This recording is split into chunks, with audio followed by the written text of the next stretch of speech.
सुप्रभातम प्रिय भैया बहनों, आज हम सब समास के विषय में अध्ययन करेंगे। समास किसे कहते हैं? दो या दो से अधिक पदों के मेल को समास कहते हैं। जैसे माता और पिता, माता पिता। समास विग्रह किसे कहते हैं? समस्त पद को अलग अलग करने की प्रक्रिया को समास विग्रह कहते हैं। जैसे घुड़सवार, घोड़े पर सवार। समास के भेद। समास के मुख्य रूप से केवल 4 भेद हैं: अव्ययीभाव समास, द्वंद्व समास, तत्पुरुष समास और बहुब्री समास। तत्पुरुष समास के अंतर्गत 2 उपभेद आते हैं: कर्मधारय समास और द्विगु समास।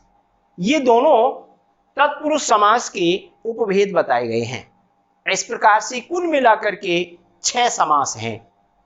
इन समासों की परिभाषाएं किस प्रकार से हम करेंगे, समझने की दृष्टि से मैंने यहां लिखा है कि जिसका अव्ययीभाव समास का पूर्व पद प्रधान होता है, इसका पहला पद अव्यय या उपसर्ग होता है। द्वंद्व समास में दोनों पद प्रधान होते हैं, यहां और शब्द का लोप होता है। तत्पुरुष समास में कर्म कारक से लेकर के अधिकरण कारक तक के कारक चिन्हों का लोप होता है। बहुब्री समास में जब समस्त पद का विग्रह करते हैं तो उसे एक अन्य पद प्राप्त होता है, वहां बहुब्री समास होता है। कर्मधारय समास जिसमें विशेषण और विशेष्य होता है, उपमेय और उपमान होता है, वहां पर कर्मधारय समास होता है। द्विगु समास, ये पहला पद संख्यावाची हो और यह समूह के रूप में लिया जाता है। एक बार इनकी सबकी मैं परिभाषाएं बताता हूं, एक ही शब्द से प्रारंभ करेंगे। इन सभी परिभाषाओं को ध्यान से समझें। अव्ययीभाव समास वह सामासिक पद जिसका पहला पद अव्यय या उपसर्ग हो, उसे अव्ययीभाव समास कहते हैं। इसका पूर्व पद प्रधान होता है। जैसे यथाशक्ति, यथा शक्ति अर्थात शक्ति के अनुसार। यहां भरपेट, भरा हुआ पेट।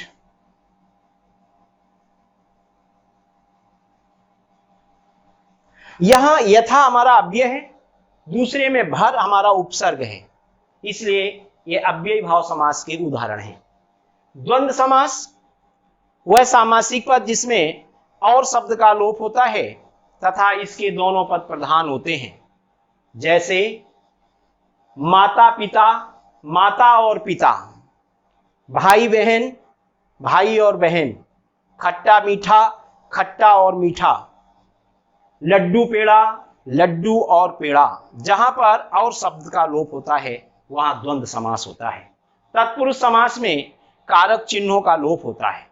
यहां पर जैसे स्वर्गगत,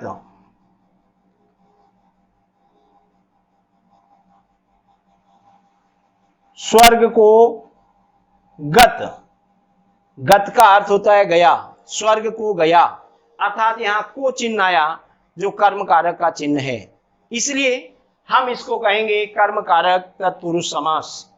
इसी तरह से तुलसी कृत, तुलसी के द्वारा कृत अर्थात तुलसी के द्वारा लिखी गई, के द्वारा जिसके द्वारा कार्य किया जाए वहां करण कारक होता है, तो यहां करण कारक तत्पुरुष समास।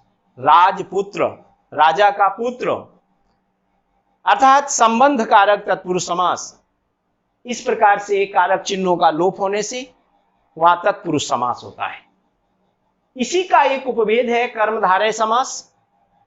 कर्मधारय समास में वह सामासिक पद जिसका पहला पद विशेषण और दूसरा पद विशेष्य हो, अथवा पहला पद उपमेय और दूसरा पद उपमान हो, वहां कर्मधारय समास होता है।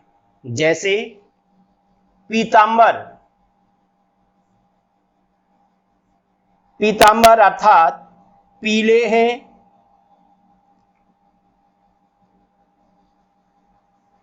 पीले हैं जो अंबर।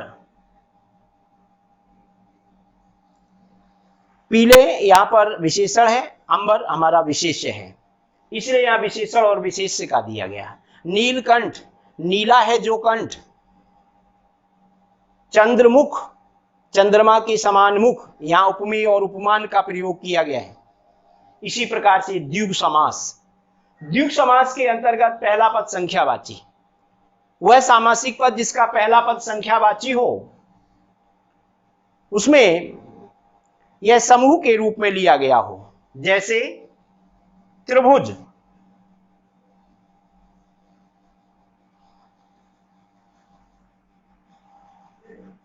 तीन भुजाओं का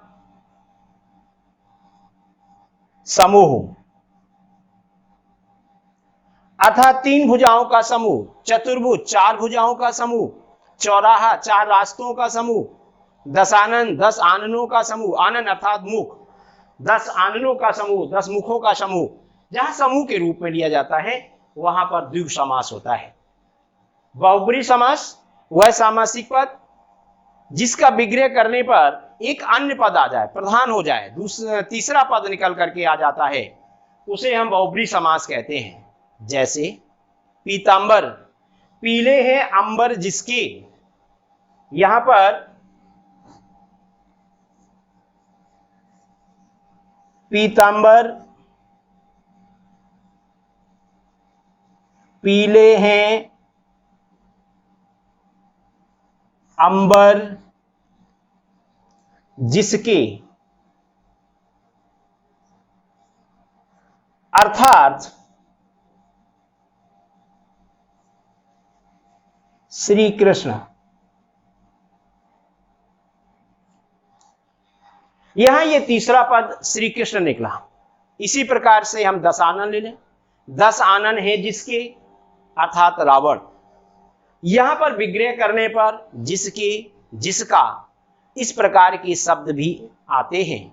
और इसमें जब तीसरा, जैसे त्रिनेत्र, 3 नेत्र हैं जिसके, अर्थात शंकर, ये जो तीसरा पद अलग निकल करके आ रहा है यही प्रधान होता है, इसमें बहुब्री समास होता है।